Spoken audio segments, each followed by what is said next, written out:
Ikaduha ka puntos. Nga naman po, nagihanyag man niya ang kapasayloan. Tungod kay kini nagpasabot na ang pagpasaylo di kinahanglan sa tao ug nasayod ang Dios niini. Ang Dios nasayod ng daan na ang pagpasaylo di kinahanglan sa tao. Mga igsuon, nanginahanglan ba ang Diyos sa pagpasaylo? Wala gayon. Apan ang tao na makasasala, nanginahanglan gayon. Iini.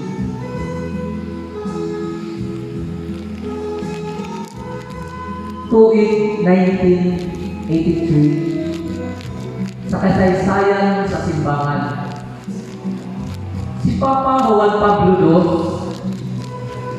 bibisita sa prisuhan ni adtong tao na nagtinguha na patyon siya.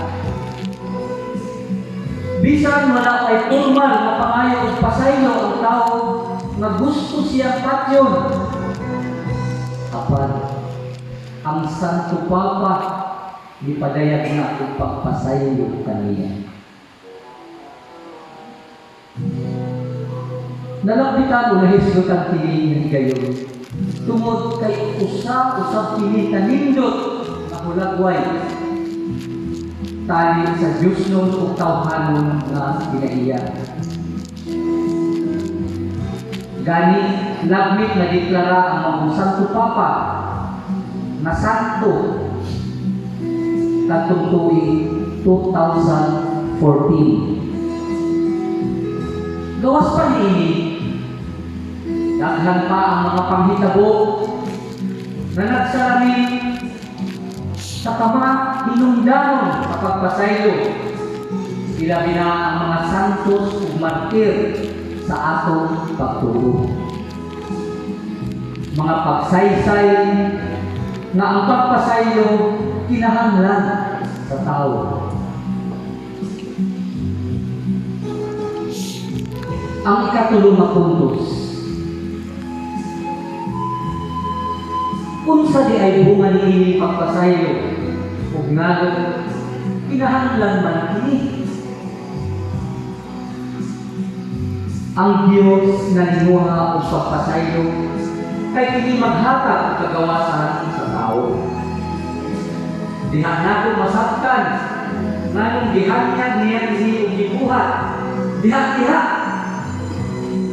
tungod kay kini ang magdala sa kagawasan. Ang pagpasaylo Diyos nung buhat kini magdala sa kagawasan. Ang pagpasaylo Diyos nung buhat, ang Diyos nung buhat magdala ka nato sa kagawasan. Ni anhi ang Diyos aron magdala sa kagawasan sa mga bidanggo. Dili aron pagsilot, kundi aron maluwas ang katawan. Dili gusto ang Diyos na ang tao magpuyo sa pagkaulipon. Nan ang pagdumot usa ka matang sa pagkaulipon. Mga igsoon, Diyos nun nga kinaiyak ang pagpasaylo. Ug kini dayag nga gipakita, gisulti o gipasinati mismo sa Ginoo nganhi kanato. Amahan mo, pasayloa sila kay wala sila nasayod sa ilang gibuhat.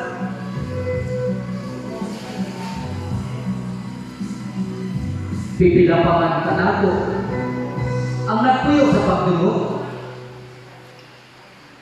Pipila pa man ka miyembro sa balay ug mga silingan nga hangtod karon nagbinulay pa. Walay gusto mo una ang tingog, pag-asay ang pride. Dili na lang magpaubos ang usapan mo. Wala mananayog pa sa iyo. Ang usapan mo ingon. Bisan kinaunsa, dili gid kumudukol kaniya.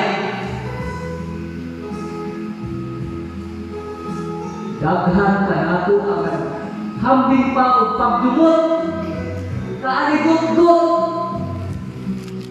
kasakitan, kasuko, hangtod kanus aman, nato bulitan ini. Hangtod kanus aman kita magpuyo, mabilanggo. Ang Diyos ba yan? Kanunay abli. O gusto niya na kita maabli. Mga igsuon. Karong Birhen Santo. Punta iniusa sa mga katapusang pulong sa Ginoo na mauna na magpaambot kung magpahinugod ka nato. Maunta, piliun nato ang buhat na magpakaliwag nato sa Diyos. Ang atong gikinahanglan o ang magdala sa kagawasan. Ang pagpasahiyo.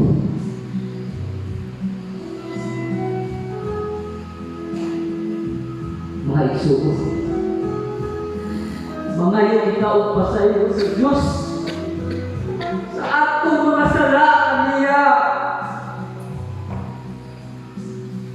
Upunta, mahitog kita sa pagpanayo at pasayo sa atong mga nasakitan. Kung nagdaragan nato nga mapasayo sa mga nakasala na nato. Lakit na ako kaugalingon. Iinip pa naman. Punta atong mapadagaan ang atong pagkagikan sa Ginoo. Binuhat sa Ginoo. Kaliwat sa Ginoo. Kung sumusunod kayo ni Kristo. Ang Diyos nung buhat magdala kanunay sa kagawasan. Kaya kung naaman ganit, dapat masutukan nato. Kung una, dapat si Jesus. Kay siya ang walay sala nato. Siya unta ang alayan, mga saba nato. Siya ang nasayo kayon. Kung unsa ang atong salak kaniya o sa atong isip katahawog. Kay wala gayon kita'y matagos sa Diyos. Busa. Ang Diyos bisan hangtod karon. Mao gihapon ang iyang gisulti alam nato. Amahan ko, pasayloa sila. Kaya wala sila masayod sa ilang tibuhan.